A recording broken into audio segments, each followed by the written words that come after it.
और इस वक्त रुख करते हैं बड़ी खबर का। रूसी हमले पर यूक्रेन के राष्ट्रपति ज़ेलेंस्की का बयान सामने आया है कि आक्रमणकारियों को यहां कुछ नहीं मिलेगा, उन्हें सिर्फ हार ही मिलेगी, हम उनको जीतने नहीं देंगे। तो ये बहुत ही अहम बयान है। लगातार दिन बीतते चले जा रहे हैं, परसों से ज़्यादा जो है दिन हो गए हैं, यानी कि 3 दिन से ज़्यादा होने को आए हैं, अब तक कीव पर कब्जा नहीं हो पाया है।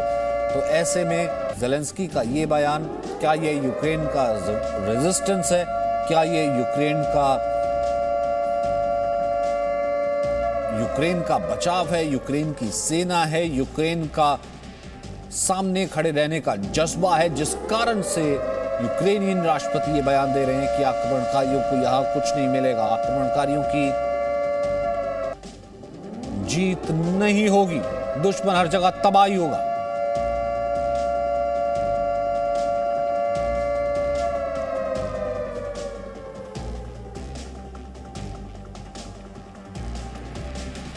रूस अब यूक्रेन के बाद मोल्दोवा पर भी हमला कर सकता है। बेलारूस के राष्ट्रपति अलेक्जेंडर लुकाशेंको ने गलती से यह खुलासा कर दिया। दरअसल लुकाशेंको अपनी सुरक्षा परिषद को संबोधित कर रहे थे और यूक्रेन में रूस के आक्रमण के रास्ते के बारे में बता रहे थे। बैटल मैप के जरिए ने पुतिन की रणनीति पर चर्चा कर रहे थे, जहां से मैप दुनिया के सामने आ गया। लुकाशेंको पुतिन के करीबी दोस्त हैं, इसलिए वो पुतिन की रणनीति को जानते हैं। इस नक्शे के जरिए लुकाशेंको अपने उच्च अधिकारियों को उन स्थानों की जानकारी दे रहे थे जहां पर आने वाले दिनों में रूस बमबारी करेगा। फोटो में लुकाशेंको ने बैटल मैप के सामने वो खड़े हैं और मोल्दोवा साफ नजर आ रहा है, जहां पर वो मोल्दोवा का भी जिक्र कर रहे हैं कि इसके बाद वो मोल्दोवा पर हमला करेगा।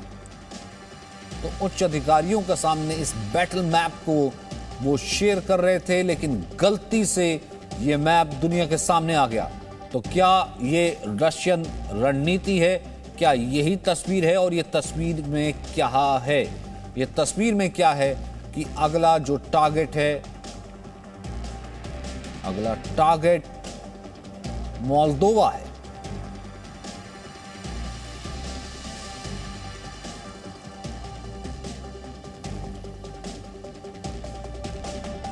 तो युद्ध की बड़ी कवरेज के लिए जी न्यूज वॉर जोन में पहुंच चुका है। युद्ध के बीच बड़ी संख्या से लोग देश भी छोड़ रहे हैं। यूक्रेन के बॉर्डर पर क्या है हालात, देखिए वॉर जोन से ये स्पेशल रिपोर्ट। पहुंच गई है पोलैंड में। इस वक्त हम बुदोमेज बॉर्डर पे हैं। वेस्ट यूक्रेन का वो हिस्सा पोलैंड के इस हिस्से से सटा हुआ है। ये जो बॉर्डरिंग एरिया आप देख रहे हैं, ये एक्चुअली ये ट्रांजिट एरिया है, जहां की तस्वीर हम आपको दिखाने की कोशिश कर रहे हैं। और जो लोग आते हुए आपको दिख रहे हैं, ये तमाम अलग अलग देशों के लोग हैं जो इस वक्त यूक्रेन की साइड से, यूक्रेन के हिस्से से दाखिल हो रहे हैं पोलैंड में। ये तस्वीरें पहली बार जी मीडिया नेटवर्क पे हम इंटरनेशनली इसको आप तक पहुंचा रहे हैं। ये तस्वीरें, जो ये पूरा हिस्सा आपको ये ग्रिल्ड इलाका दिख रहा है, इसके उस तरफ किसी को जाने की इजाजत नहीं है, क्योंकि ये वो हिस्सा है जिसको ट्रांजिट एरिया भी कहते हैं। और आप अगर इसको लेमन लैंग्वेज में समझना चाहें तो ये नो मैन्स लैंड है। ना तो ये यूक्रेन में आता है,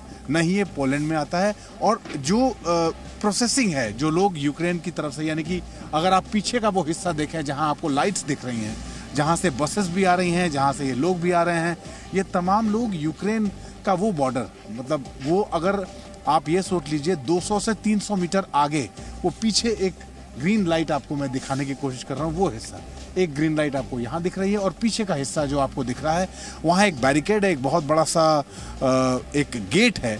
वो गेट दरअसल यूक्रेन की साइड से खुलता है। उसके बाद से पूरा का पूरा हिस्सा यूक्रेन का है। और ये हिस्सा यूक्रेन से पार करते हुए लोग जो यहाँ पहुँच रहे हैं, इस तरफ आ रहे हैं, उसमें तमाम रिफ्यूजीज हैं, उसमें इंडियंस भी हैं, उसमें तमाम दूसरे देशों के लोग भी हैं। तो इस वक्त हम पहुंचे हैं यहाँ आपको ये दिखाने के लिए कि बुदोमेज बॉर्डर जो एक प्रोमिनेंट बॉर्डर है और सबसे ज़्यादा मूवमेंट, सबसे ज़्यादा जो लोगों की मूवमेंट है, खासकर भारतीय जो इस तरफ आ रहे हैं, यूक्रेन से पोलैंड की तरफ आ रहे हैं, वो इसी बुदोमेज बॉर्डर की तरफ से दाखिल हो रहे हैं पोलैंड में। स्थिति बहुत इस वक्त जो है चुनौतियां और भी ज़्यादा बढ़ती हुई, क्योंकि जिस यहाँ इस वक्त जो समय है वो तकरीबन सुबह के 3:30 बजे का समय है। तापमान 0 डिग्री से भी कम, और अभी कुछ देर पहले बर्फबारी भी हो रही थी। और 2 खास मेहमान हमारे साथ इस वक्त होंगे, क्योंकि यहाँ बहुत सारी चैलेंजेस हैं। यहाँ लैंग्वेज की प्रॉब्लम है, यहाँ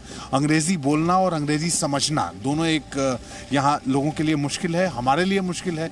और इसीलिए हमने कोशिश की कि यहाँ जो कुछ भी हो रहा है, जिस तरह की भी चीज़ें हो रही हैं, जो ट्रांजिट कैंप्स हैं और ट्रांजिट कैंप से जो इंडियंस को लाया जा रहा है, बाकी दूसरे रिफ्यूजीज़ को लाया जा रहा है, उनको लेके क्या प्रोसेस है, पूरा प्रोसेस क्या है इन बॉर्डर के इलाकों में जिसको फॉलो किया जा रहा है। उसके बाद लोग पोलैंड में, यानी कि जहां हम खड़े हैं ये पूरा पोलैंड का हिस्सा है, वहां लोग दाखिल हो रहे हैं। सबसे पहले तो बहुत बहुत स्वागत है आपका। और हम चाहते हैं कि हम जब यहाँ पहुँचे उसके बाद से पिछले कुछ दिनों से आप लोग लगातार यहाँ से भारतीयों को और भारतीयों के अलावा दूसरे मुल्कों के लोगों को भी रेस्क्यू कर रहे हैं आप यहाँ से, और यहाँ से लेके होटल्स तक पहुँचा रहे हैं और फिर उनके आगे जाने का। सबसे पहले तो अपने बारे में बताइए, आपका नाम क्या है?